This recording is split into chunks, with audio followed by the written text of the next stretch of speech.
10th. Welcome. Thank you so much. Want to give a really big shout out before we get started here. I know a lot of you know kind of what goes into planning this, but we have some great partners, and I just want to take a quick second to recognize them. Apples for Children is, of course, the main partner in all of this. Maryland Association for the Education of Young Children, Frostburg State University, of course, Hagerstown Community College. We have the Judy Center from Washington County. We have Washington County Public Schools, and last but not least, the Maryland State Department of Education. So a lot of work goes into this, and I just wanted to, we don't always take that moment to recognize, so thank you for giving me that. Super excited this morning. Yes, thank you. So if you look in your program, you will see that today's opening remarks were TBD due to a huge error on my part. Our opening speaker yesterday is here today, which I am actually thrilled, and if we do not talk about the resilience and the flexibility of early childhood, she is absolutely representing all of that right now. Beryl Dudney is going to be coming up in just a minute. She teaches pre-kindergarten and believes that education is fundamental to the practice of freedom and democracy itself. She earned her bachelor's degree from Colby College and her master's from Johns Hopkins, slacker. She's a designated model teacher and will enter her 10th year teaching pre-kindergarten at Commodore John Rogers and serves as a team lead, Tools of the Mind endorsed curriculum lead, and instructional coach across the district. But the really big accomplishment, not only for Mrs. Dudney, right, but for early childhood, is that she was selected as the 2023 Maryland State Teacher of the Year. Yep. And she's been an amazing sport, texting back and forth with me, getting here this morning. So I cannot thank her enough for that, and it is my great pleasure to bring out Mrs. Beryl Dudney.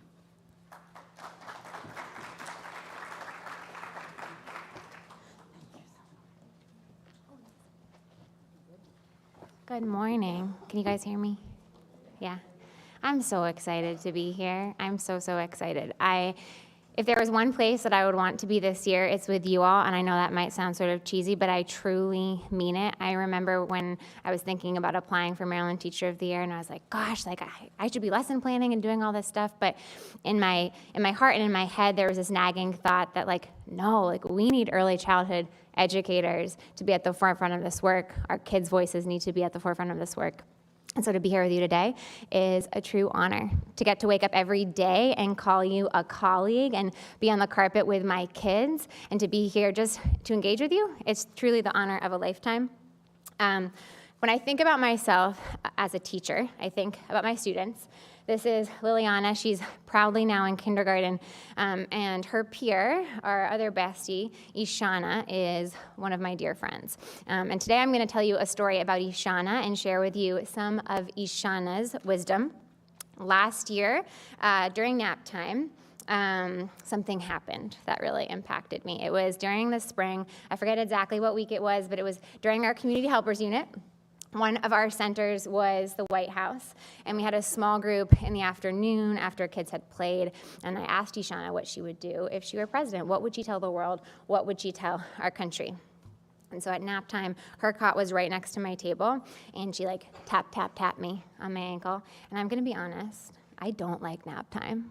I don't know about you guys, but nap time really stresses me out sometimes when you have 24-year-olds and you're trying to get them down and you all know all the things. So I took a few deep breaths and I crouched down next to her, gave her the sign, and then handed her the invisible mic. And she whispered to me, Miss Dudney, I know what I would say. I would say that I'm unstoppable. Our whole team is unstoppable. And it was really cute and really precious, but also really powerful. Gave her a hug, turned back to sit down to get to my work and calming down some other friends. And I turned and I saw her. She went back into her cot. She threw her hands up into the air and she shared one of our classroom cheers at a decibel that is just far too high, far too loud. She said, we are smart, we are brave, we can do anything. and it was awesome. It was not so awesome because it was no longer nap time pretty quickly, but it was the words that really, and the spirit behind it that was so impactful and powerful. There's no one better to share sort of more of that spirit than Ishana herself. So I'm going to play this video around how we answer that call to action. How can we, in fact, do anything? How can we ensure that our students can do the same? Testing, 1, 2, 3. We have some things to say. We have some things that we want you to know. What do you want the world to know about us? We are strong. That we are unstoppable. My feelings matter, and I love myself. I never do that. I can do anything that I'm aware of. I can believe in myself. I am love. Say yes, I we must love. No matter what we face, and a team will rise above.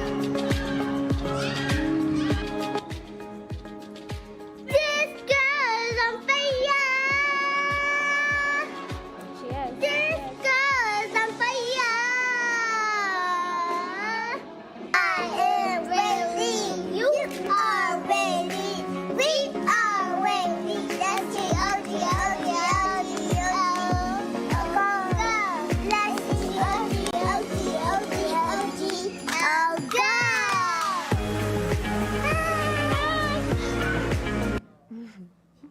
Those are my besties. Those are my friends. My kids this year are just as awesome.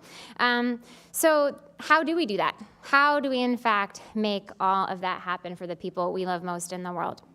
The research over the past decade, really the past 2, has made really clear what we need to have happen in our learning centers and spaces, and you all know this more than anyone. We need to make sure that all of our classrooms and our systems are aligned with early learning science, are powered by play, and grounded in heart-centered connection. So we're going to get into some of that sticky early learning science that I like to nerd out on. And that is first and foremost the development of executive functions. So executive functions are best developed in the early childhood years.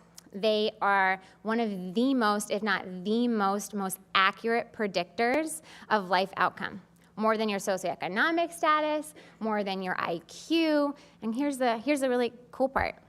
They don't just determine your life outcome or our students' life outcome. They determine the life outcome of the generation to follow. So when you think about how we change public education, how we change our country, like this is a money spot, right?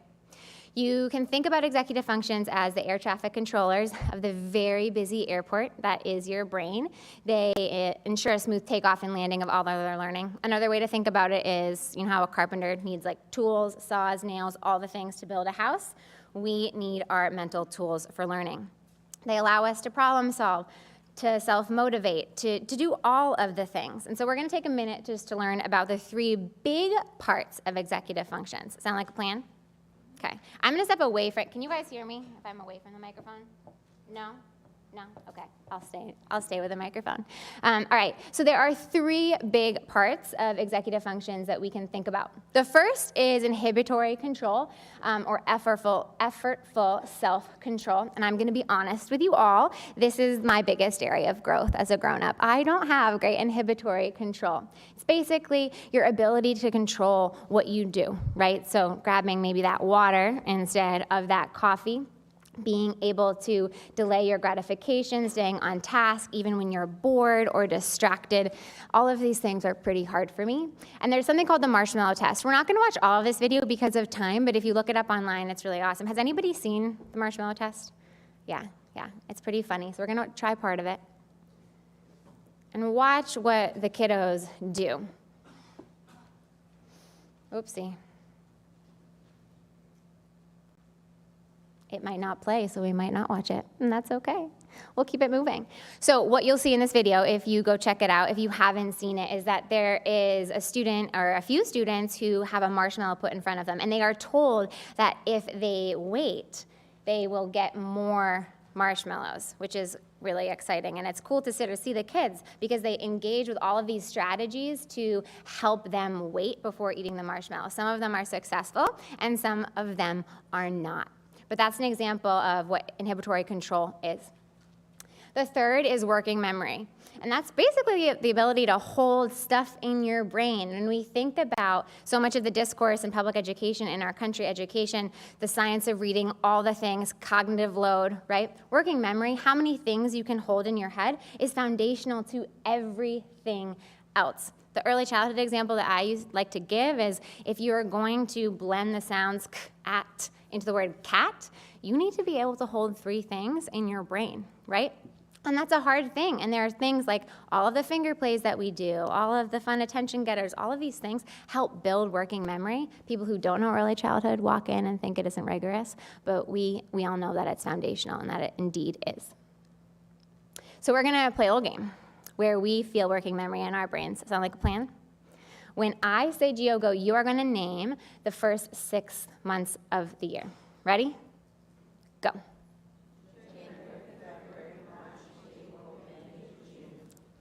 Yeah, easy, right? You've got it. Now put them in alphabetical order, say it just as fast. Go. Right? You can like feel it in your brain. It's hard. It's really hard.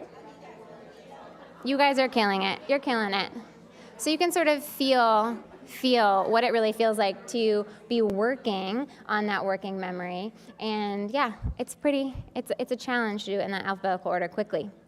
The last and certainly not least is your cognitive flexibility. So that's your ability to think about one thing and think about another thing. The early childhood example that I use when I'm talking to people who aren't early childhood people is basically like being able to sort by color and then being able to quickly sort by shape, right? But we can think about this in big picture ways across learning and across life.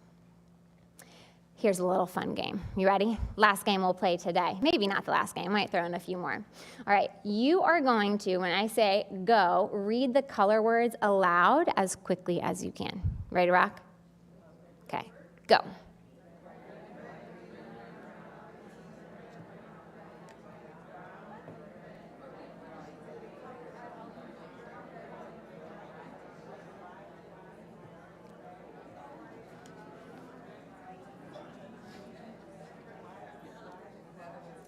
Awesome sauce. Now, you're going to say the color of the word as quickly as you can. Don't read the words, just the color. Go.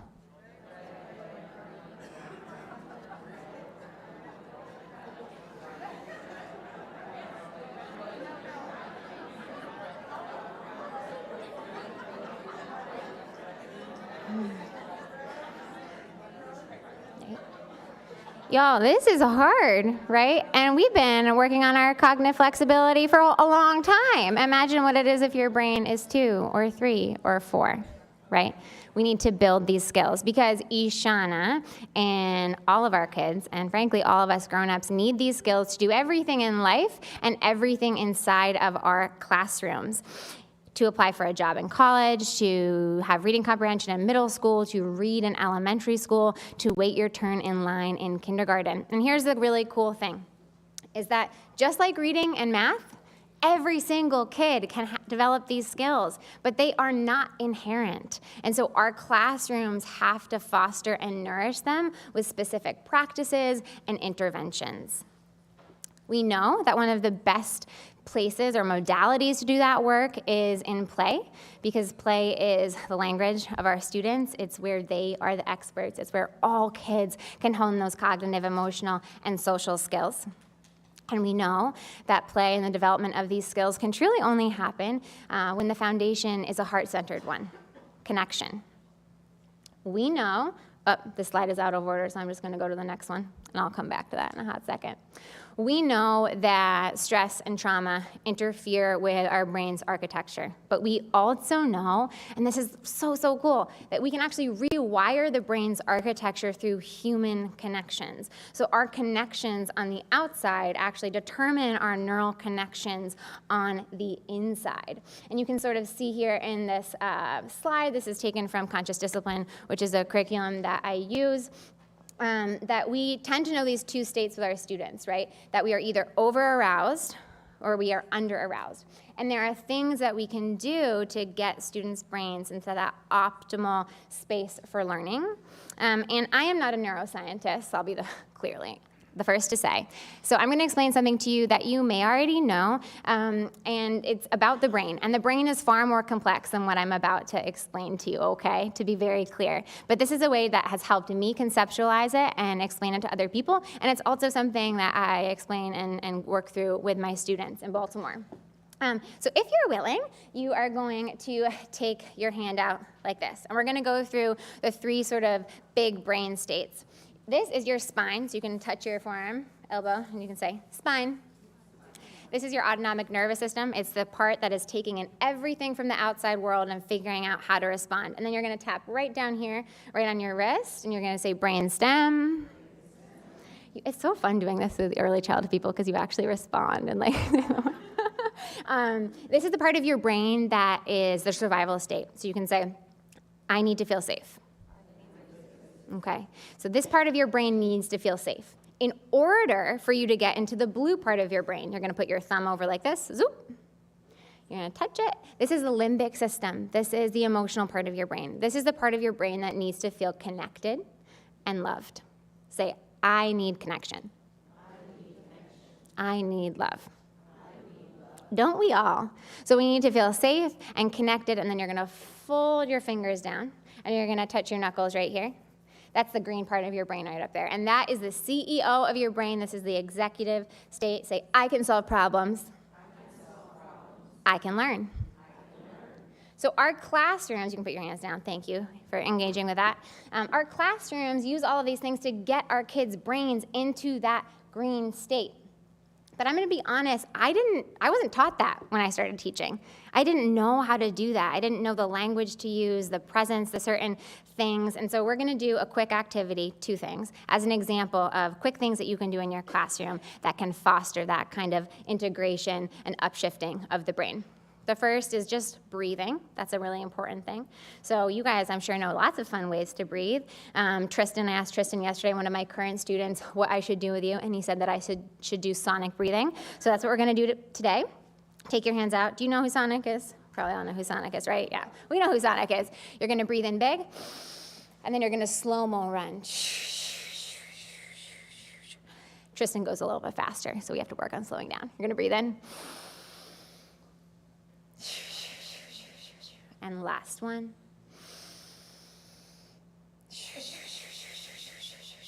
Awesome. You always want to do it 3 times, and then you're going to copy me, okay? We're going to do something that's a finger play that you can do in your classroom. Now, because we don't have a lot of time, I'm just going to model it with you. But it's something that you can model with your kids, and you can then have them do together. So you're going to take out your hands like this. Zoop. I'm going to stand over here. I'm going to try to talk loud so you can hear me. You're going to repeat after me with your voice and your body. Ready? You're going to go double, double this, this. Double, double that, that. Double this. Double that. Double, double this, that. Okay. So those kinds of things you can do in partners, right? And those interactions and things like I love you rituals from conscious discipline are all things that have 4 critical components, okay? You can repeat after me. Say presence, eye contact, appropriate touch, playful spirit. And what those interactions do is actually, it's as much as like a dose of Ritalin, it brings your child's brain right up into that green state, which is really, really cool. Alrighty, we're going to go back to the slide that I put in the wrong spot. So just as we think about connection in our classroom, we have to think about it with ourselves. Ishana didn't just say, I am unstoppable. She said, our team is unstoppable. And she didn't just mean her. She meant all of us. She meant the grown-ups, too. And I think now is a time where we all know that we really have to recognize our collective power in fighting for our youngest. In early learning and in childcare, it can be sort of a particularly siloed way of working, right? Like all things. And it makes me think about the words of Mother Teresa right up here on this slide, that today if we have no peace, it is because we have forgotten that we belong to one another. In our classrooms, we know firsthand that our connectedness governs our behavior. We create every single day loving, safe, and connected classrooms, strong adult-child relationships that foster healthy attachment and attunement, all the things. We support our youngest in connecting with one another and with us. But I think sometimes as educators and caregivers, it can be harder to feel what we feel with students and what we see between students, between each other. Or rather, I wonder if that sense of belonging we build in our classrooms is something we can just nourish better day to day amongst ourselves. That when we remember to hold one another, to have a strong unified voice, that we can be stronger. And this is a particularly critical moment, as you all know, for us to do just that here in Maryland. Our state has made striking and exciting, big financial commitments to our youngest learners in our country and to their brain builders and to their parents, to the whole early childhood community. And we have an opportunity and an obligation to refine and really reframe that conversation, because we know that we can hold that pen in controlling the narrative of what is true and what needs to be done. We know the most critical brain building years are between 0 to 3. We know that. We know that childcare is early learning. We recognize the contextual differences between private and public pre-K, and we have to acknowledge the inherent tension in giving childcare what it deserves and childcare providers what it deserves, and expanding pre-K 3 and 4 seats across the state. This is really complicated work because we all want a bigger piece of the pie. We all deserve a bigger piece of the pie. Our kids deserve the entire pie, right? But we have to remember that in order to really figure that big question challenge out, that we are as unstoppable as our collaboration and connection is to one another. And when we do that, I truly believe, I know, that we can show our country, Maryland, can lead the nation in what awesome, high quality for all looks like. When we begin to talk about early learning as that whole continuum, 0 to 5, we help Marylanders and Americans in general understand that high school math scores, that college and career readiness, that public health, the economy, kindergarten readiness, that it starts at birth. Frankly, it starts before birth. And we can build the systems that allow us to professionally develop with one another, and we can fight for things like compensation, all of the things that you and I know more than anyone we need. We can show America, that our biggest change starts really, really small. And we all know that that work is going to truly require revolutionary action. But it is met by the revolutionary leader in each of you, and it is met by the limitless potential of our students, Maryland's children, right? Children who deserve the world in a world that is not giving them what they deserve. Children who teach us daily the power of unstoppable love. Children like Ishana, who remind us that she is indeed unstoppable, that we are unstoppable. And so it seems fitting. We had the honor of taking them to the White House for a back-to-school celebration. And it was just a beautiful thing, and I still choke up thinking about it and talking about it, because nobody's voices deserve to be in the White House more than Miss Brown, more than Ishana, more than Divine. So I'm going to show you a little bit of what that day looked like. Oops, going back over the slides again.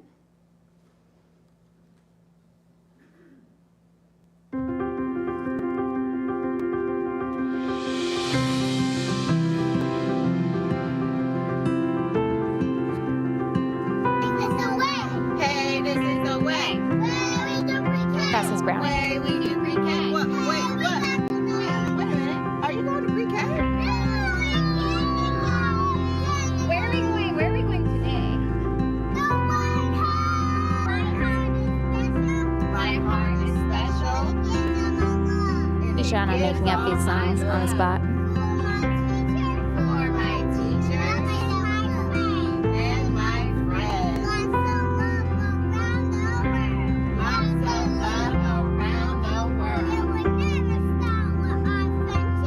I will never stop with our friendship. We're friends forever and ever.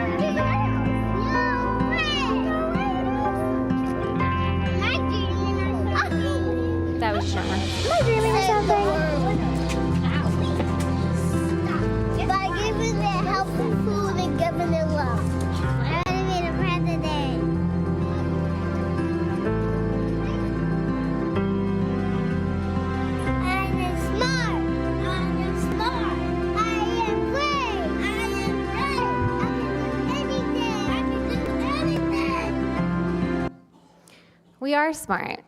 We are brave.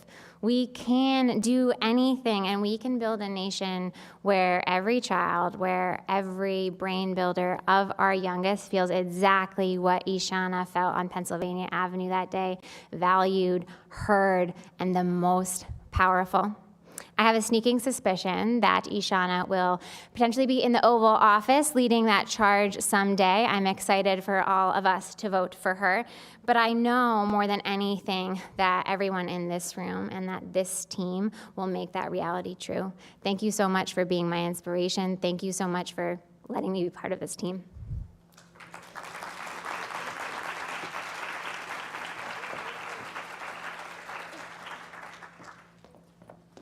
I forgot one thing. Sorry. If you want any of the resources, because I just touched on some of the executive function development things and the conscious discipline things that I use two curriculums called Tools of Mind and Conscious Discipline. If you want any resources or if you'd like to learn more about them or anything like that, please feel free to contact me, and I would love to work together. Oh no! Oh my gosh! I was a little limpy too, so. Oh my gosh! No. Oh. So thank you so very much for being a part of our day today. And again, for the long trip. Thank you. Oh my goodness, Anytime. Thank Thank you you so so much. much. Thank you. Thank you so much. Absolutely. Can we have one more round of applause? Thank you so very much. Am I doing this? I thought Heather was gonna, are we, I'm gonna, you're gonna introduce yourself? No, I'm leaving. Okay, I just need like 2 minutes to set up my tech. And you're going to help me, which is so nice. Okay. Bring it over here.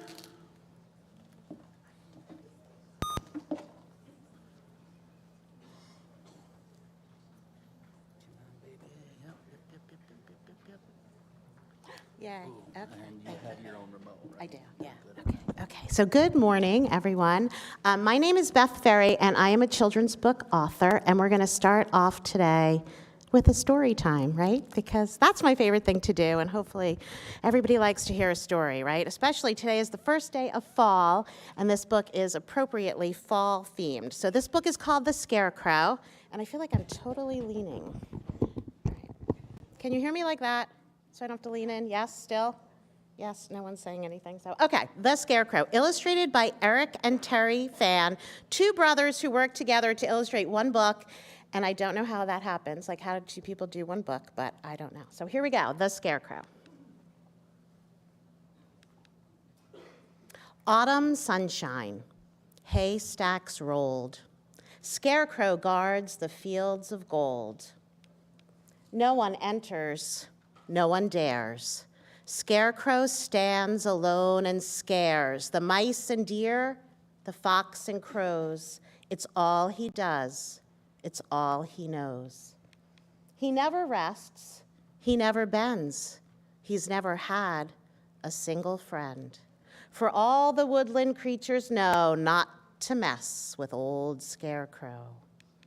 Winter whispers, velvet snow. Scarecrow has no place to go. He dreams of what the spring will bring, of buds and blooms and things that sing.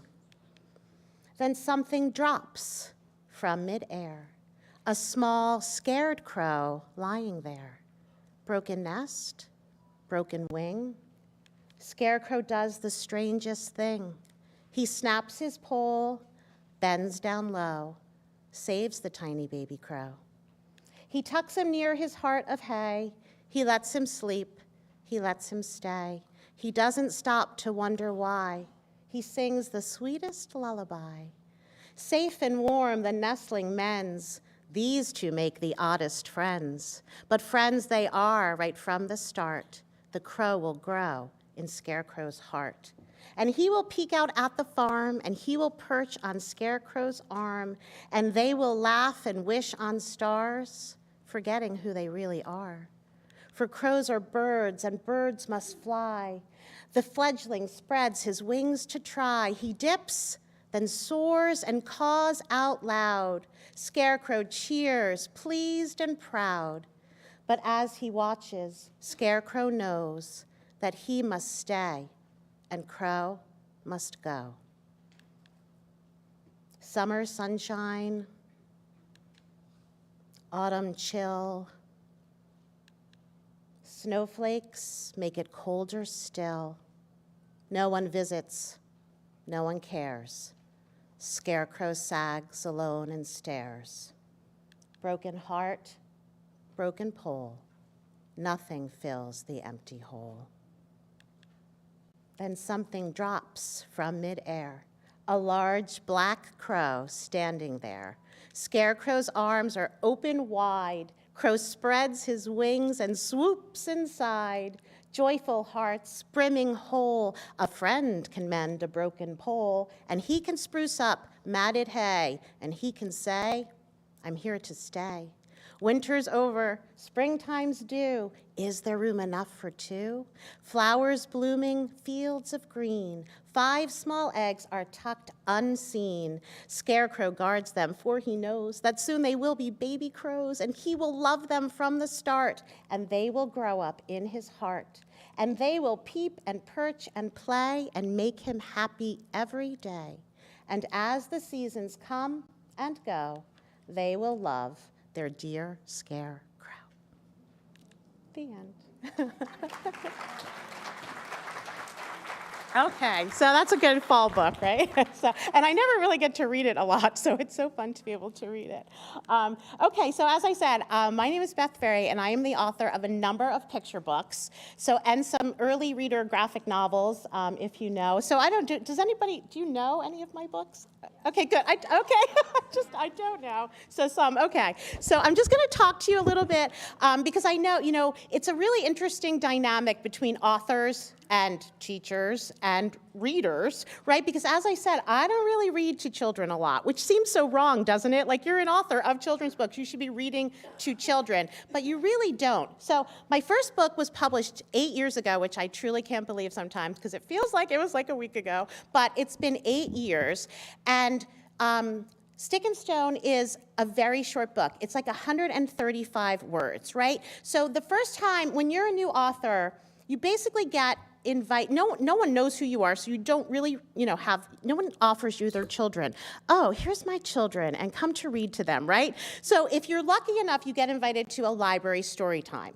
And when you go to a story time, you don't know who's showing up, right? It could be a range of ages. Normally, as I've discovered, it's the youngest of the young who are, not in school yet. And so when I read Stick and Stone, and as a first-time author, you're so excited, right? You're just like, my dream has come true. And so I had a very elaborate craft. So I read the story, which, is over in 4 minutes because it's so short. And then I did this very elaborate, I had my sister sew little stones made out of felt, and the kids stuffed them. And it took us longer to do the craft. I could, then 5 times longer than reading the book. So, and I did a story time, and I was like, this is the best. The kids sat and paid attention, right? And then I wrote my second book, right? So I had my second book called Land Shark. And Land Shark is a story about a little boy who wants a shark for his birthday, and he gets a puppy. And he's very disappointed until his puppy starts destroying his house, right? He swims in the bathtub, he bites, think about it. They eat your furniture. And so the boy learns to love the puppy because it acts like a shark. So I go to another story time, and now instead of 135 words, this book is 670 words, right? So I go to my story time, and it's the same 2- and 3-year-olds, and now I have a completely different experience, right? Because I don't know, because there's no class for you as an author that says, oh, how do you run a story time? So you think, I'm an author, right? I wrote a book. They don't care, right? Nobody cares that you're the author. And so all of a sudden, I'm like, well, my book is really long. They're sitting there. And at the end of the book, the question that I ask is, he wanted a shark for his birthday in the beginning. It's a year later, and now he wants another animal. So I say to the kids, oh, what do you think he wants for his birthday? And everybody raises their hands. And I'm like, yeah, okay, this is awesome. And I know you know, because this is your crowd, right? You know these kids. And so, and I'm like, okay, and I pick on someone, and they're like, my birthday is February 3rd. Right, and I know, right? You know this. And I was like, oh, okay. And they, they want to share with you. I'm speaking to the choir, right? Because you know this. And so I was like, oh, I can't ask 2 and 3 and 4-year-olds questions because they don't have answers. They have statements, and they want to share so badly. So I was like, okay, I'm learning this the hard way.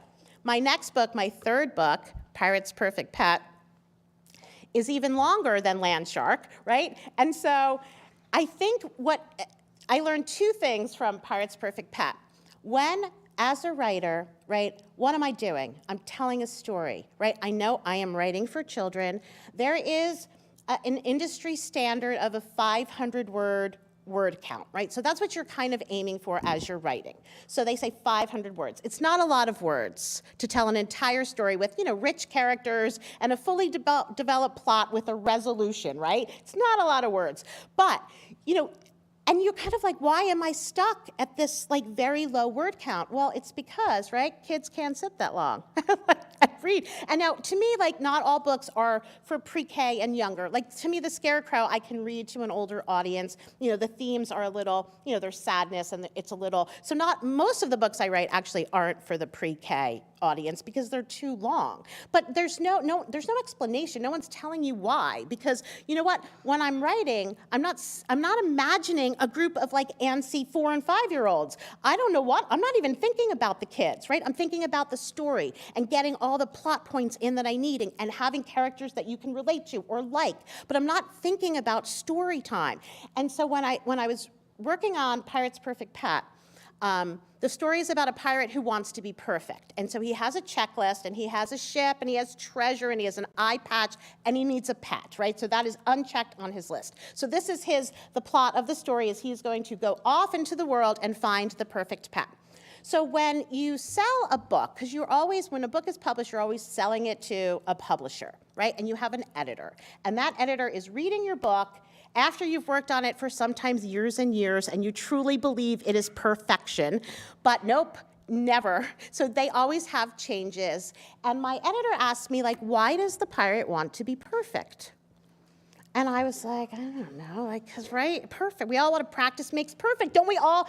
Perfection to me is a very American concept that is easily understood. Perfection, right? Don't we all want our things? We want our crafts to be perfect. We want our dinners to be perfect. And even though we know we'll never reach perfection, it's an understood concept, perfection. So I'm like, I don't know, I think kids are going to understand that the pirate wants to be perfect. But no. So she says, I want you to add a reason. Why? Tell us why the pirate wants to be perfect. So now I'm like, what am I going to do? I'm already at 600 words, right? So now I have to add. So this is what I add. I add this letter from his mother that she sent in a bottle, right? And he has to dive into the ocean, get the letter. And it's so small, but it basically, she's like, how are you? How's your new ship? How's your hook? And it's this long letter. And when I did it, the editor said, great, we added it into the story, and then I read it to kids. And this is maybe the 4th page, and it just slows the story down to such a point that I never read it at story times. Because this, to me, was unnecessary. It explains something that I think kids already understand, but you're dancing, right? You're dancing through your idea, what your editor is asking you to do, and they're not going to publish your book unless they're happy with it. And so, but all of a sudden, when I read it at story time, I'm like, oh my God, it's so slow. I know it's slow because it affected the pacing, right? And so now, when I write, and it took me years of doing these story times and not having great experiences to imagine every time that I do revisions, I imagine myself sitting in front of a group of kids who I have to keep their attention.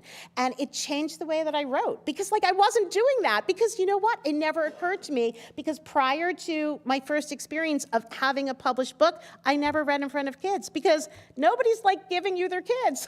Here's my unpublished manuscript. Can I come into your classroom and read a story without pictures? No one's letting you do that. So you don't even have the ability to test your ideas. And so you're kind of so it took me I mean, I was lucky enough to be published without this knowledge, and then I learned the knowledge as I went through and did failed story times where, I always had a craft, so it saved it at the end. I think the kids left happy because they did a fun craft. But it was really a good lesson for me because it's hard to sit still. Even, your kids are the youngest of the young, and it's hardest for them. But even, when you go to a school and you have 30 kindergarteners, you're losing somebody in there, so how are you keeping their attention? Okay, so I felt like, oh yeah, good. Okay, so this is the title, right? Did this scare anybody when you saw playing with words? And you're like, my kids are 3 and 4, and how are we playing with words? So what I'm really going to talk to you about today is how you play with words through books without even knowing it, right? So you are, as an author, I'm writing alone, right, in my room, and it's very lonely, and you don't get a lot of feedback except for other people in the publishing business. And it seems like a broken system to me because, of course, there should be feedback from your audience, the people that you are writing the books for. But what you are is you give the voice, right, to an author's story. So when you have a book, you are the voice. You're the ones that are sitting there at your story time. You're reading to the kids or, however you do story times, and you're the voice of the author. And so what my job is to make your job easier so that as you're reading, you're doing things that you don't even know you're doing that I'm thinking about, that I'm exposing the kids to wordplay that they don't know and they don't need to know. But, it's like those building blocks. It's in there. They're hearing words, they're understanding context clues and vocabulary, and I'm going to talk a little bit about stick and stone in a minute. But it made me start thinking about oral storytelling, right? So before there was writing, before there were books, there was storytelling, and there was the spoken word. And when you think about a story time, yes, you're showing the pictures, but they're listening to you. And oral stories were how, right, we all passed on everything. There was no books, right, for such a long time. And so this is what, we did everything. We taught people morals. We taught histories. We taught the things that, the tragedies of, when Mount Etna exploded, right? I mean, that's what oral storytelling did. It preserved all the things that we had to pass down, right? And before there were books, there were fables and folklore, myths, ballads, epics, legends, fairy tales, tall tales, all told orally, right? And instead of authors, there were bards and singers, troubadours, minstrels, storytellers in every culture, in every corner of the world. And when you look at some of these older pictures, right, it's one person and listeners are gathered around them. And what do all these look like to you? Story times, right? They all look like story times. Oh, I think they're supposed to be, yeah, story times. Okay, so it started, I knew it was coming. Okay, so then I started to think about what makes oral storytelling dynamic, right? So when you think about so much of, all the fairy tales, the Grimm brothers fairy tales, they were all oral, right? So Aesop's fables, Hans Christian Andersen, these people didn't write these stories, or make them up. They wrote them down, right? But in the oral tradition, it's people traveling from town to town, telling the same story that they have, and I'm gonna say memorized, but not exactly, right? Because it would change. It would change depending on the weather, the size of the audience, the town that they're in. If it's a pig farming town, maybe the pig doesn't die, but the chicken dies, right? So they're reading their audience, they're reading their geography, and they're changing their story to fit their audience, right? Which is what the best storytellers do. And it wasn't until, the printing press and even writing was invented that someone said, hey, I'm gonna write this down. And all of a sudden, this fluid story is frozen. It's frozen in time, and it's how we know it. We know it because we read the books. No one's coming, to our school and orally telling us a story. Everybody has a book. But the actual characteristics of oral storytelling are pacing, right? The dramatic pause, right? When you know to go faster, to go slower. Repetition, because they have to memorize these stories, right? These people have to like know what they're saying. Even when you think about like family histories, and you say it again and again, and pretty soon you say it, it's so familiar to you that you have memorized it because there's repetition in it. Like the rhythm and the meter, so many of these stories were sung because that's how the bard could remember it, because the tune. And when I was doing a little research, when the scribes were like, wait, I want to write down the story that you're singing, and they would stop the storyteller and it would break his rhythm and he would have to start again because he couldn't start where he stopped because he had lost his rhythm and couldn't remember it that way, which totally makes sense. And there's also an intimacy, right? Like, so everyone's gathered around. So you're looking your listeners in the eye. You are able to ask them questions. You're meeting their eye, so it becomes this better. It becomes a better experience for everyone. And there's a lot of onomatopoeia in storytelling because that's the drama, right? It's a lot like theater. These storytellers are acting out, and you're interested. And that's why all these things exist, right? Because it helps the storyteller remember, but it also engages the listener. Okay, so what I thought we would do is I'm just going to read to you Stick and Stone, and I'm going to talk about the hopefully tools that I have put in there as a writer that help you as a reader remember and engage, your listener. Your little kids, really, right? Okay, so this is illustrated by Tom Lichtenheld, who just brought them to life in the most beautiful way. Okay. Stick. Stone, right? And that says pacing, but there's one word on the page, right? The one word on the page, you're going slow. There's not a lot to read, so you're going slow. Lonely. Alone, right? You can see just from my tone of voice, like these are not really happy words, and we're not saying them happily. We're saying them lonely, alone, and your voice is solemn. A zero. And so if I'm reading this with kids, I'm like, can you see how Stowe makes a zero, right? So they hold up their hands and they show me like what a zero is. A one, right? And this is fun for them. They're like, oh yeah, look, this stick looks like a one. And so we're just recognizing numbers. We're not talking about it, they're just like doing it with me. Alone is no fun. Stick. Stone. Along comes pine cone. Now, I will say to the kids, can you say that how I said it, right? Pine cone. And then I'll say, just from the way that I said that word, can you tell if pine cone is a good guy or a bad guy? And they know, right? Because I'm not saying pine cone, I'm saying pine cone in an ominous kind of voice, which is them letting them know that pine cone's not a good guy. Makes fun of Stone. Won't leave him alone. How does Stone feel? Right? And so they're looking at the picture. They see the tornado. They see his eyes closed. His face is down, right? These are all clues that is telling the reader that he is not happy. Vanish, says Stick. So this was I had a little tussle with my editor over the word vanish because they're like, kids aren't going to know what the word vanish means. And I'm like, yeah, they are, because they can figure it out, right? And so if you say, what does vanish mean? Not everybody knows, but one kid always knows it means to go away. And if you look, like when you tell someone to go, the art is telling you what the word is. So they are contextually understanding that vanish means to go away. His word does the trick. And it's very tiny, but Stick has a thumbs up. So we do a thumbs up, and they're like, yeah, that's a good thing, what just happened. Stone whispers, gee, you stuck up for me. That's just what sticks do. Friends do it too. Stick, Stone, no longer alone.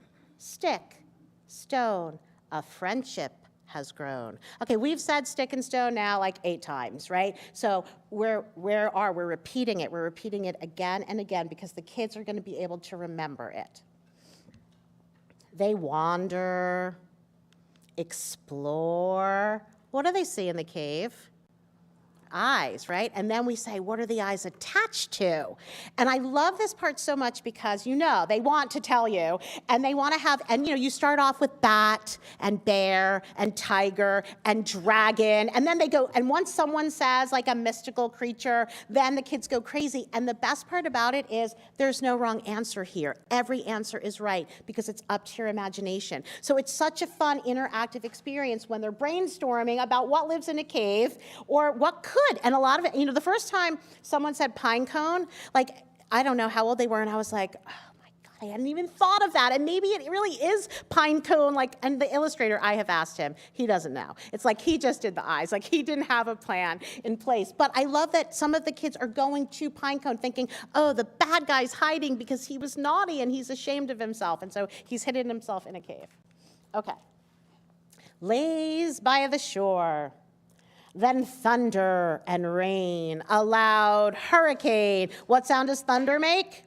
And then so we scream it, boom. And so I say it, and I'm like, louder, louder, and the kids are screaming, boom. And it's so, again, their energy, I don't have them get up. I don't have enough control. I'm not a teacher and I don't. And so I would never have the kids get up at a story time, but I can have them scream. And so by them screaming boom releases, that good energy because they've been sitting still and so good for so long. So they're screaming boom and it feels good just to say that loud word.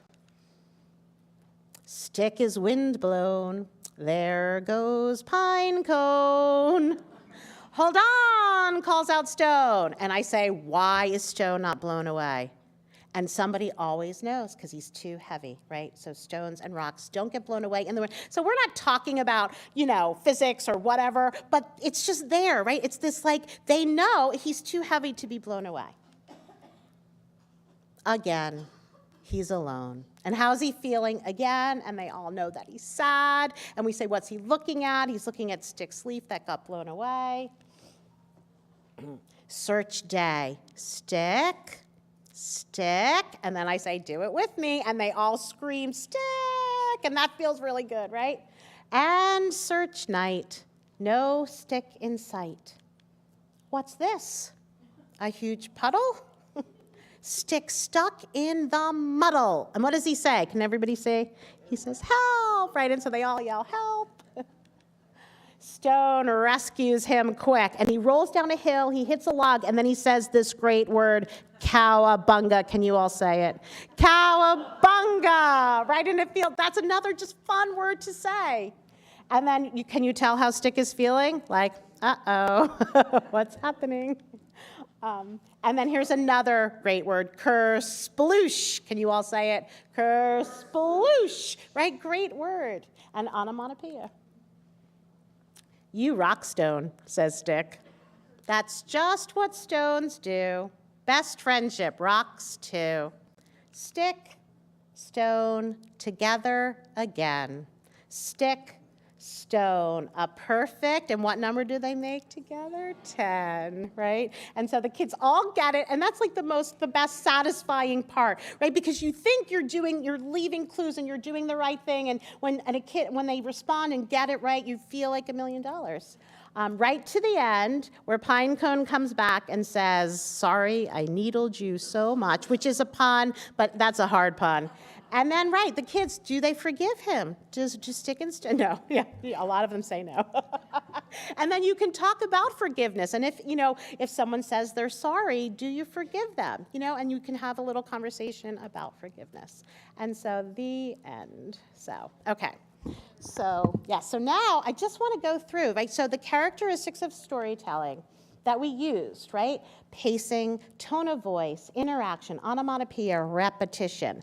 Then we've used some poetic devices too, which includes repetition, alliteration, rhyme, and puns. And my point here is that they're not recognizing a pun. They're not like, oh, you rock, Stone is a pun, but it is a pun. And so, I always think it is all the building blocks. The more you're exposed to something, the more that you understand it, even if it's not explicitly explained to you. And then just the extras that we have, right? You can identify emotions in this story. You're learning, maybe you've never heard the word vanish, but now you know what it means. And the number recognition is just that, reinforcement. And so this one 135, word book can do a lot.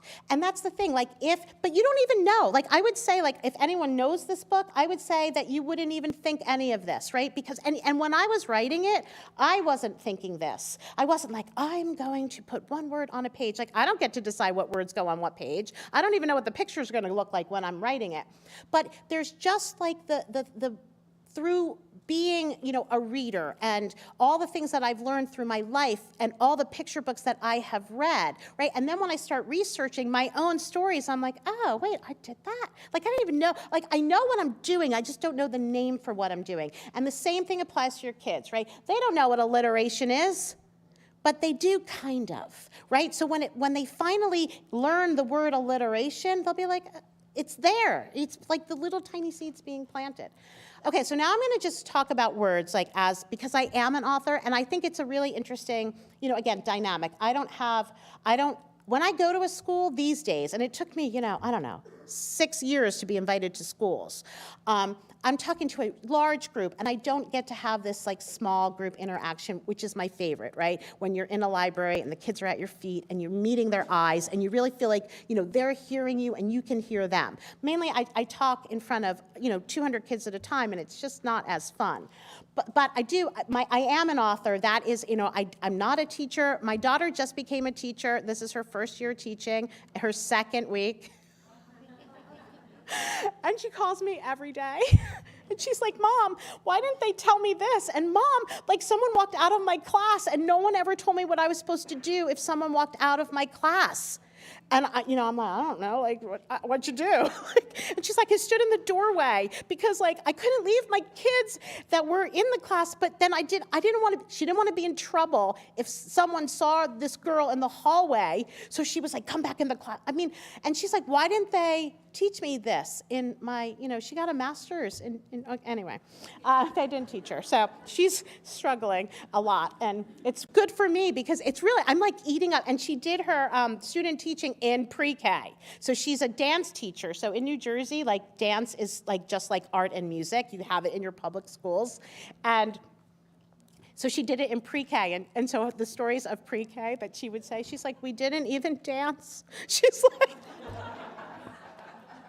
And so, but now she's in a school that's grades 2 to 8, which is its own set of problems. She's 8th grade, It was, I think it was a 5th grader. It was a 5th grader, yeah. Anyway, I know you all have, oh my God, honestly, I don't envy her. And I'm really I'm so glad I'm not a teacher because it's so hard. And I know you all know this. So I'm just going to put my author hat on for a minute and talk about why and how I get ideas for books, right?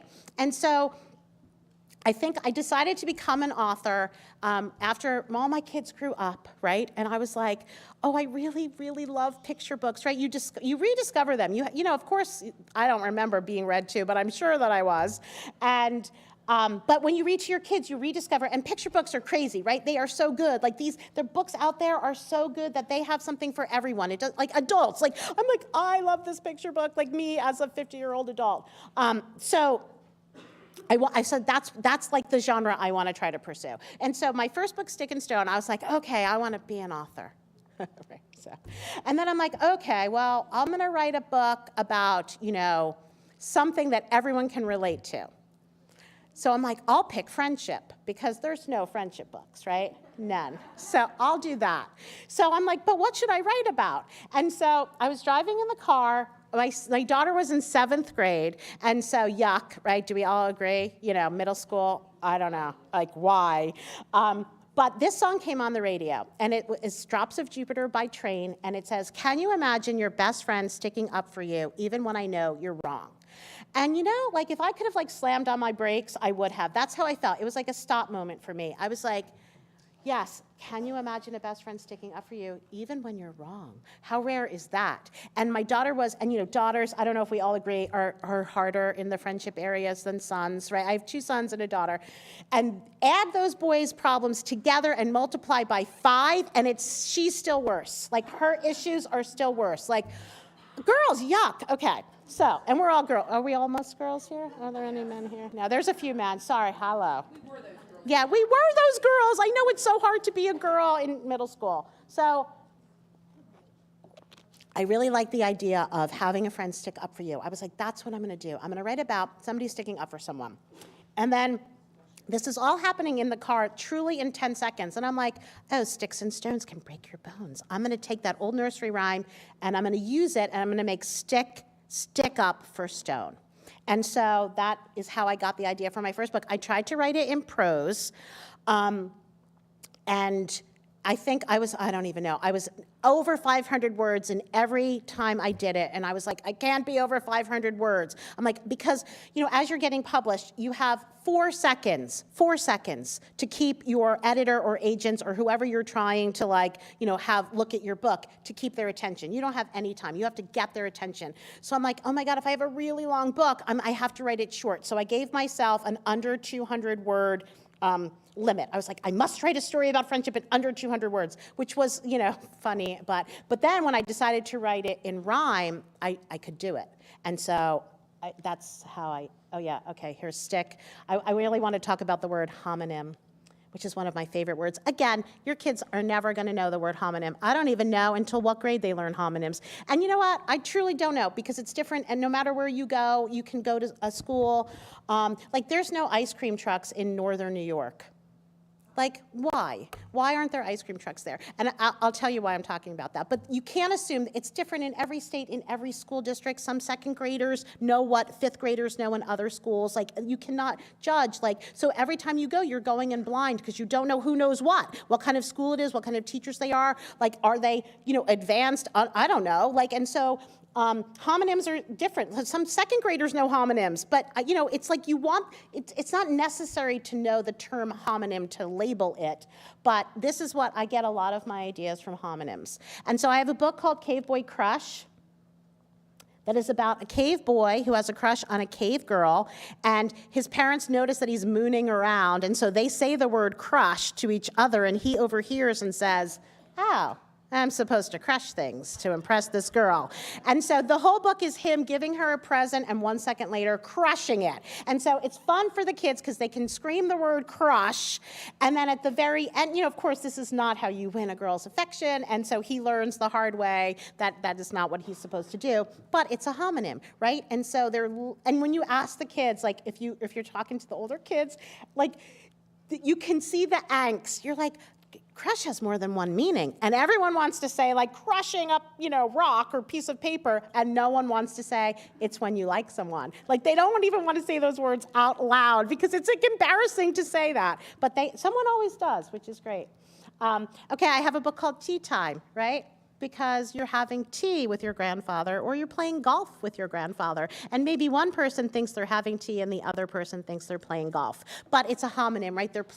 I'm playing with the word tea, and I'm having a whole story revolve around a misunderstanding of a homonym.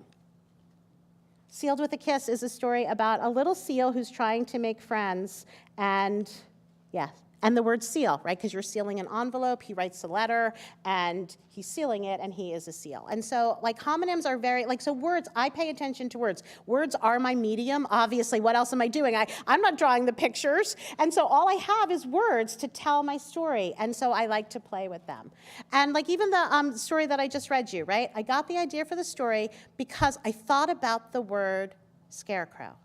And scarecrow, and I always say to the kids, what's special about the word scarecrow? And they know, which is awesome. Compound word. It's made up of 2 words. And what would happen if there's a scarecrow? Doesn't there have to be a scared crow? That's the goal, right? And so what would happen if they were friends? And so the whole idea just came from the word. The word gave me the idea to write an unlikely friendship story about a scarecrow and a crow. Okay, here's the ice cream truck I'm talking about. Because I like to tell kids, if you say the ice cream truck, right, you just, am I wrong? Does everyone know what an ice cream truck is? Yeah. Okay. Because when I did this in this upstate New York, they're like, what's that? And I thought, oh no, your life is so sad. You don't know what an ice cream truck is. But I guess, I don't know. I still don't know why they don't have them. But every Thursday, the ice cream truck at 9 p.m. every Thursday comes down my road. I don't have any kids that live on my road. I don't know who's buying ice cream or why they're coming, but I think about the ice cream truck more than I should because I hear the music every Thursday. And one day I thought, what happens if I play with this? And I make ice cream into Nice Stream. And I write a story about the Nice Stream truck who comes to your window and you get to pick what you're going to dream about. And so when kids hear the word Nice Stream truck, they know what the ice cream truck is, so they automatically get it because they're familiar with the term ice cream truck. Okay. And then, okay, I'm going to read, if we have time, which hopefully we do, I'm going to read to you this book. But I thought, I was reading an article about polar bears, and the melting sea ice, and oh my God, I can't honestly, the older I get, I cry at everything. And this is just a little whatever article, and I'm crying at my computer because I'm they don't have any ice, and it's so sad. So I wrote a story called The Solar Bear, which is about a polar bear who's calling for climate change. But again, I'm playing with the word polar bear, solar bear, and this is how I get my ideas and this is how I write stories. So we're gonna play a little game. So when I was little, and I probably, are we all, or do we love to read? Are we readers here? Yeah, we all love to read. Okay, I assume it, but you can't always assume. So as a child, I did not play sports. I did not play in the band or do anything but read. And when I got my driver's license, my mom's like, okay, well, you can drive yourself to school now. And I was like, where's the school? And she's like, you go there every day. And I was like, but I read. I'm not looking out the window. I did not know how to get to my high school. And this is prior to Google Maps. I had to get the map out. And my parents had to show me how to drive to my high school because I had a book on the bus every day and I just read. So yeah, that's what I did. But I also played Scrabble, Chris McGee, I love Scrabble. And I played this game called What's It? Does anybody know this game? No? Okay. Okay, who loves What's It? Who just said that? You love What's It? I love What's It. Okay, awesome. So we're going to play a little What's It, because this is what, and again, why do you do what you do, right? Because there's something you're passionate about, right? And it's so easy to talk to kids because they all love whatever, and truly mainly sports. They love their baseball games, they love their soccer games. And when I say I loved reading and playing with words so much and not that this was natural, I went to college and I was an English major, and then I graduated and I was like, oh, okay, well, now it's, May. I don't have to get a job till September. And my mom's like, you don't get the summer off. You're graduated college now. You need to get a job. And I was like, I live by the beach, so that's what I did every summer. And I was like, well, what am I going to do? That's what I said to my mother. What am I going to do? Because I didn't know what I wanted to do. Because I was an English major. Why? Because I like to read. I had no plans. I really wonder still now if my college had an advising center, because I never went there and they never reached out to me. And so I wound up working at a college because I was like, well, I liked college. I should work at a college. And that was my first job, right? I had no plan. It's scary. Now the kids are so on it, they know. Anyway, okay, we're going to play What's It for a second. So What's It I call them word plexers, right? That's another name for them. And they are all a common word or phrase. So when you look at this, you see that there's a 1 in the middle of million, and it's not 1 million. So does anybody want to play? Right, 1 in a million. Okay. 1 in a million. Okay, they get harder. How about this one? Okay, obviously not that hard. Okay, what about this one? Yeah, forgive and forget, because now we're counting them. Yeah, what's your name? Morgan. Morgan knows. Okay, forgive and forget. What about this one? I have a clue if it's too hard. What? Yes, scrambled eggs. Awesome. I always give this clue because it's hard, right? Scrambled eggs. You guys are fast too, because sometimes you really need to look at it and think about it. Okay, this one I think is hard. Yes, foreign policy, right? Foreign policy. Oh, well, okay, what about this one? Excuse me. Right, it's so fun. Okay, right, this is fun, right? This is objectively fun. Okay, this one I think is hard. Okay, the next one is hard. Okay, so the next one is hard, I think. All right, what about this one? Nope. No. This one is hard.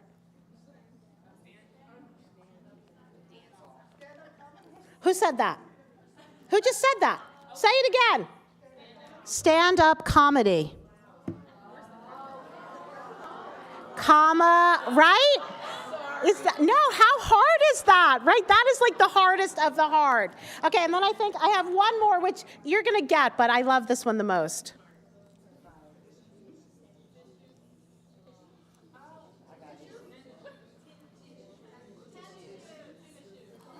Who said it?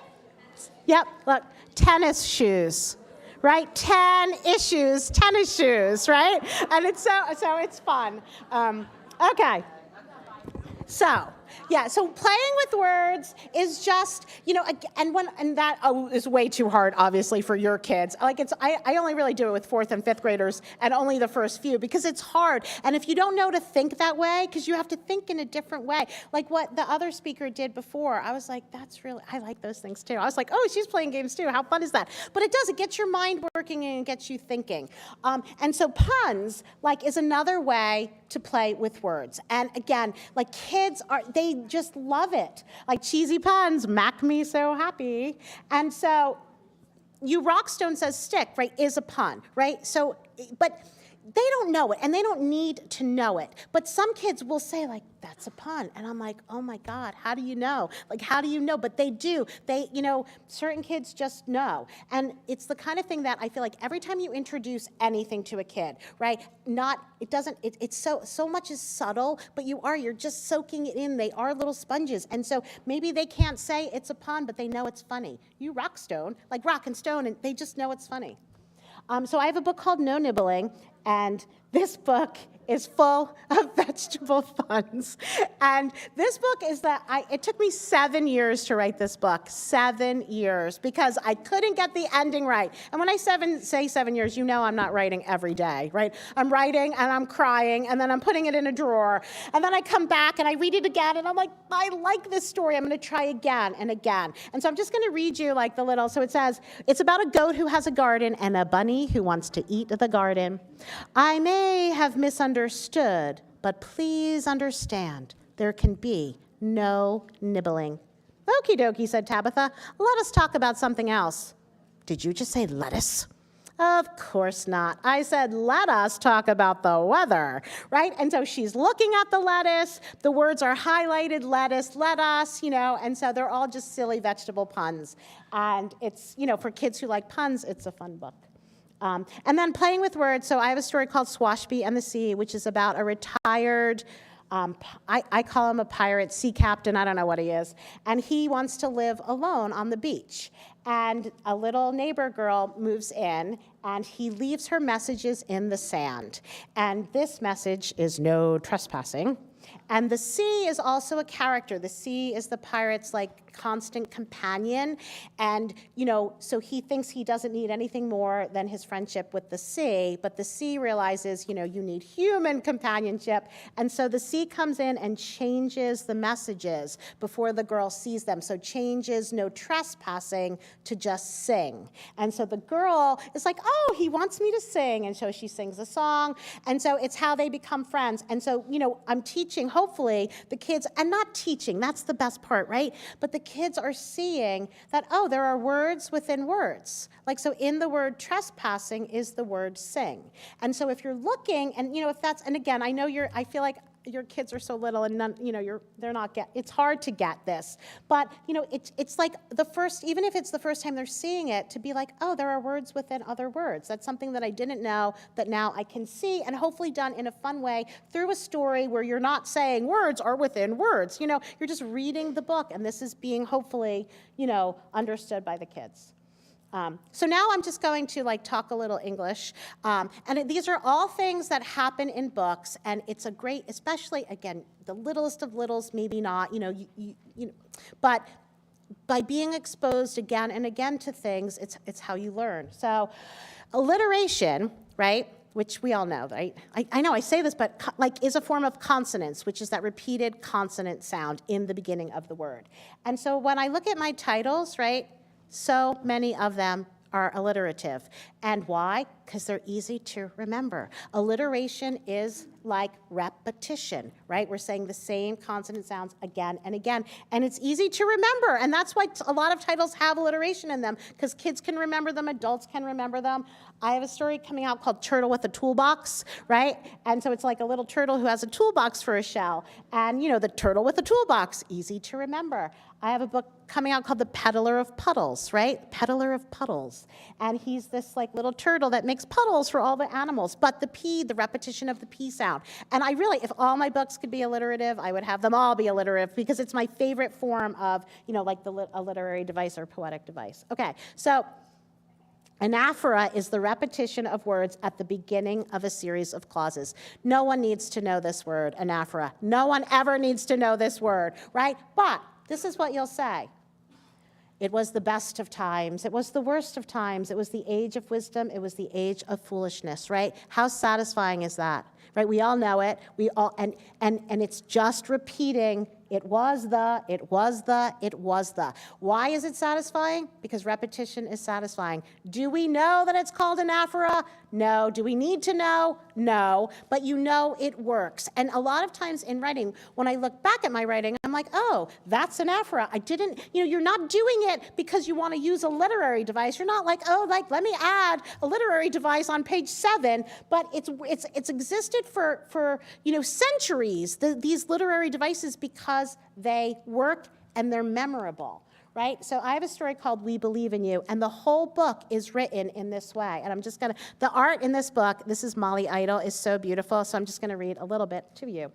And the kids can then, you know, we're reading the words and the kids are looking at the animals. What animals are these words, you know, relating to? So we believe in climbing higher.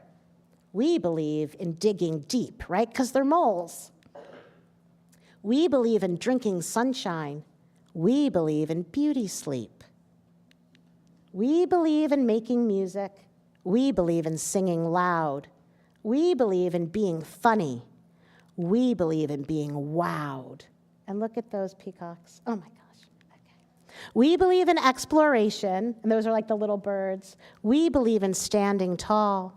We believe in having courage. We believe that life's a ball, right? And the armadillos always have 4, like they have quadruplets, always. That's how, yeah. Like and you know, whenever I'm writing a book, especially about animals, I always do research that is totally unnecessary because I'm not putting it in the book. But I learned so much. It's so interesting. Like there's so much to know out there. We believe in helping others. We believe in shining light. We believe in making memories. We believe we're out of sight. And this one's my favorite, because look at it. Those little, like, chameleons are blending in, but not. Okay. So epistrophe is the opposite of anaphora. It's the repetition of a phrase at the end of the sentence. So the Gettysburg Address, right? And the government of the people, by the people, for the people, right? And we all know it. Why? Because it's repetitious and it's easy to remember. And so in Landshark, my second book, Bobby had a plan, a fishy plan, a wishful plan, a frightful, biteful, delightful plan, right? 4 times I'm saying the word plan, and it's just nice to say. I have a book called The Bold Brave Bunny, right? He traveled by sunlight, by starlight, by moonlight, by flashlight, and just that nice repetition. Okay, assonance is like consonants, but now we're doing the vowel sounds. And sometimes it causes internal rhyme, like bake a cake, but often it does not, as in down and out. But you're hearing, right, the repetition of the vowel sound. So in Pirate's Perfect Pet, there was, I can't even see the words. You think I would know it, but I don't. There was a squawk from above. The captain looked up. Splat. Good onomatopoeia. I've been poop-decked, he yelled. The pirates chased the birdie. They raced the birdie. Should we taste the birdie? Right, so all those ace, chased, raced, and taste, all spelled differently, but all the same sound. Which, you know, when you're older and you're looking at that, you're like, oh, they all rhyme, but they're all spelled differently. And this is from a birthday book. And when the fun is done, nice internal rhyme, and your friends have left, and the moon is high in the sky, right, assonance, close your eyes and dream of your wish coming true. So, and then I think I only have Two more. Tricolon is the same, the phrases have the same structure, rhythm, and length. So in Cave Boy Crush, she was short, she was hairy, she was perfect. So, and then this is the last one. I know you're like, is this English class? Okay, so this refers back to a previous line. It's also called internal illusion. Again, you don't need to know any of this, but it's there in your picture books, and the kids are hearing it, and the more they hear it, the more they understand what good writing is, right? They're like, oh, this is pleasing me. I don't even know why. So in the Scarecrow, then something drops from midair, a small scared crow lying there. And at the end, then something drops from midair, a large black crow standing there. Okay. And so yes, if I haven't said it enough, let me repeat it, right? Repetition is really a friend. And there's so many good books. These are my favorite picture books that have repetition, board books, because I'm assuming, board books are for the youngest. I don't write board books because they're short. I can't write short. But they have so much good repetition, and that's why they're nice. Kids can memorize them. And the first time someone said to me, oh, my 3-year-old memorized Stick and Stone and thinks that he's reading it because as he turns the page, he knows what is on the page, right? And you think that's all pre-literacy. That's how they learn to read. Am I over my time? No? I don't even know. No? Okay, good. I'm sorry, I have no idea when I'm supposed to stop. So there's so many good books that have repetition because that is pleasing and memorable to kids. Kids can memorize it and then think they're reading and then want to read more because they're like, I'm reading this book, because they can tell what the clues are from the pictures that they're seeing. Okay, now I'm just going to talk about art because art is fun. And I don't draw, obviously. I only write. And I say obviously because my name is never as the illustrator. And sometimes it's that, scary, right? You write this whole book and you have no idea what your characters are going to look like. And sometimes it's great and sometimes it's not. And that's just you kind of know going in that's going to be your lot in life. Maybe you'll like your character and maybe you won't, because you don't get a say. So once you sell your book, you don't own it anymore and they can do whatever they want with it. And so, if you're lucky enough, you get some little peeks into what the art looks. So this is the first sketch that I ever saw of Stick and Stone, and I hope you know that I cried, right? Because I was like, is this a carrot and a potato? Is that what our book is called? Carrot and potato? What is happening? And then, stick and potato, because what is that? I'm friends with the author or the illustrator now, so I feel like I can safely mock his art. But this is what happens, right? Nobody's doing it great on the first try. Why should they? And he plays with it, and now it definitely looks more like a Stick and Stone. And then this is called a tight sketch when they are submitting this, because all artists have to submit black and white sketches. So once they have the manuscript, they do their sketches, and they have to be approved. So they would never, color it first, because they would waste all that time in case the editor said, no, we don't like how Stick and Stone look. So they do something like this called the tight sketch, and they get approval on how their characters look before they go ahead and they add their color. So this is one of the first sketches that I saw of Scarecrow, and then this is the final art. And these people are crazy, right? They're so good at their art. But this is the first time I saw Scarecrow's face. Right? Exactly, right? Is this a big thumbs down? And so, right, we know Coraline. Do we all know Coraline? Oh, yeah. Who has ruined button eyes for everyone in eternity, because button eyes are scary. And so what's interesting about, again, sometimes you see your art at different places in the, process of how it goes. And they sent me this, and I was like, oh, no. And, it's hard because they're not asking you. This is how almost everything is presented. We are so happy to attach the beautiful art. And so, they're prepping you to say, I love it. So this was really, hard for me because I really hated it. I hated the button eyes so much. And so I, had to say something or try because, I do want to love my characters. I think that's a small thing to ask, to love your own characters that you've created.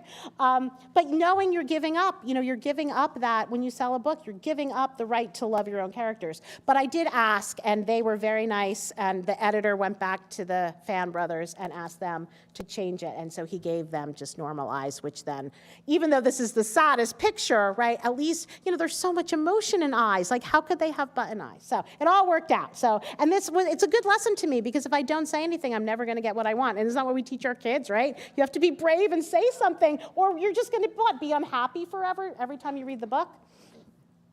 So this is a terrible story. So The Pirate's Perfect Pet, again, that book is just one of my most traumatic books. But this is the sketch that the illustrator, I know you're making a face, right? Sent to, yeah, and I mean, black and white sketches, this illustrator does oil paints. Like, he traditionally paints with like a palette and a canvas. And so this was his sketch that he got approved, and this is what the pirate looked like. Okay, so he finished the whole book, and he's like, packing it up in a crate and mailing the art to the publisher, because he's a traditional artist. Nothing is digital. And so he sends the whole thing in, and he gets a phone call from the editor that says, "We don't like the chin."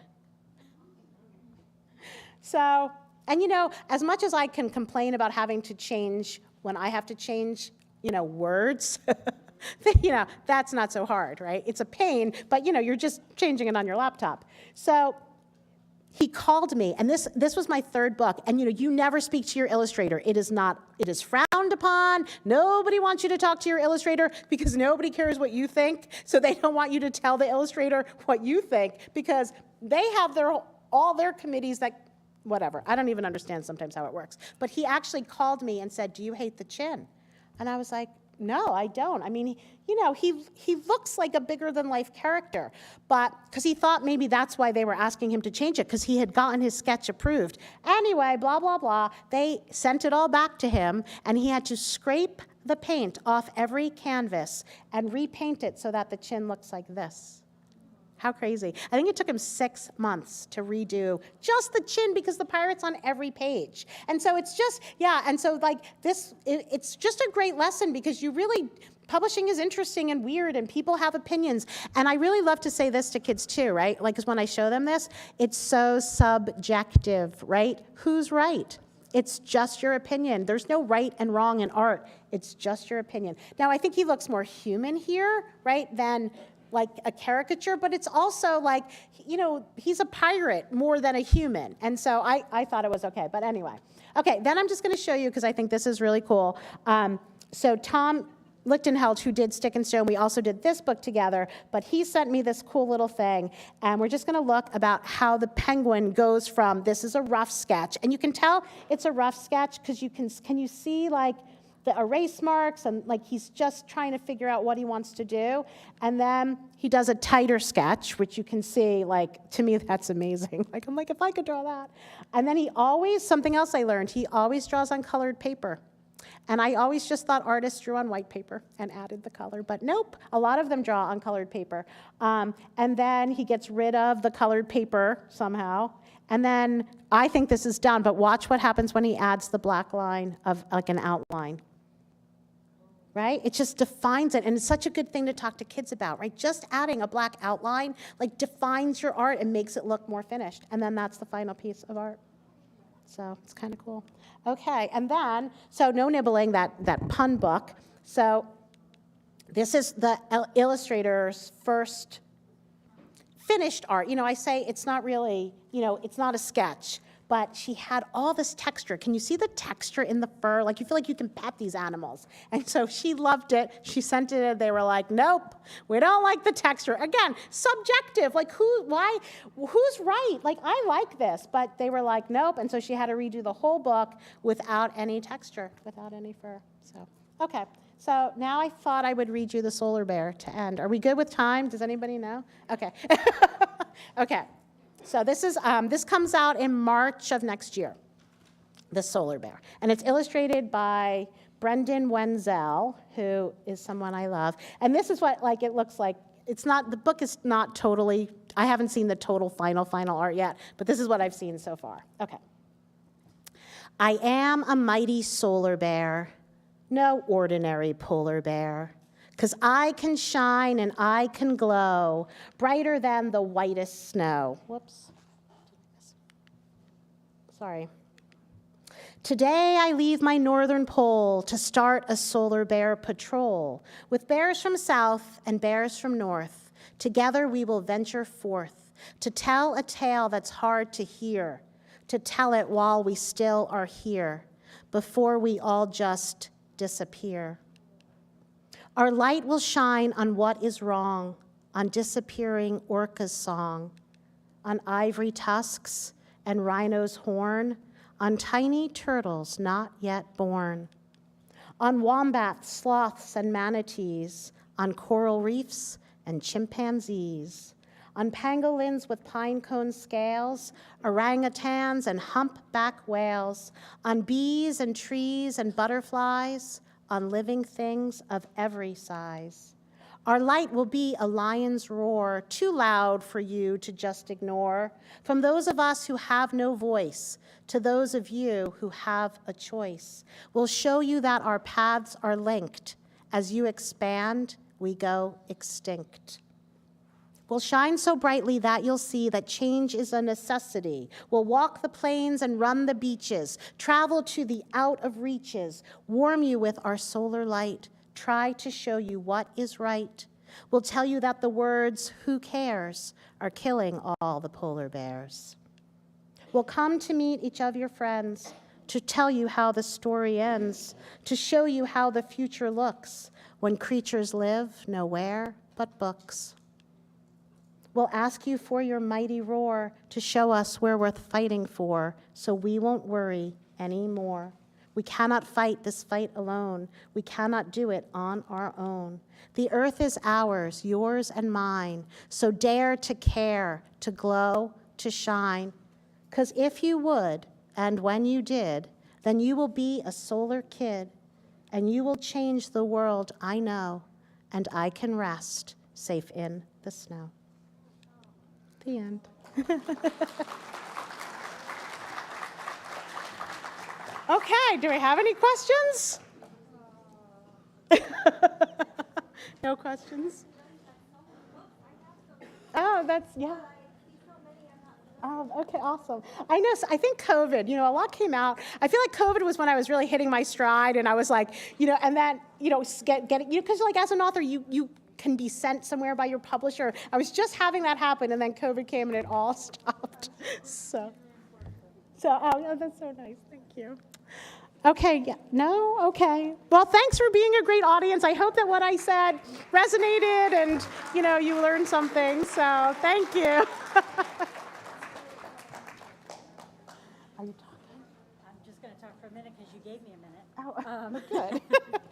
So, first. Oh, you're not. Oh, you can give a T-shirt. Absolutely, Oh, she's thank absolutely you. part of the conference, that's right? so nice. Thank you. Oh, absolutely. And okay, so Solar Bear just gave me the chills, quite honestly. And how amazing that you got to hear her story before it's even available. Like, Oh my totally gosh. unexpected. Oh, Yes, oh, thank you so much. Oh, that's so nice. All right. All right, I'm done early, aren't I? That is okay. Is that okay? That is okay You because can all take a break. we can take a little break. When I came in, it was actually not raining, so maybe a good time to have a moment or two to get over to your next session. Do me a favor, wait till I get to the door because I need all your purple sheets. so So fill don't leave until you give me your purple sheet. That is for both Beryl and for Beth, so if you need to write smaller, please do. Thank you for filling those out. We know that, yes, we need them right? But it also really, truly does help us inform our programming. So thank you very much for that. All right, I'm walking. I'm walking.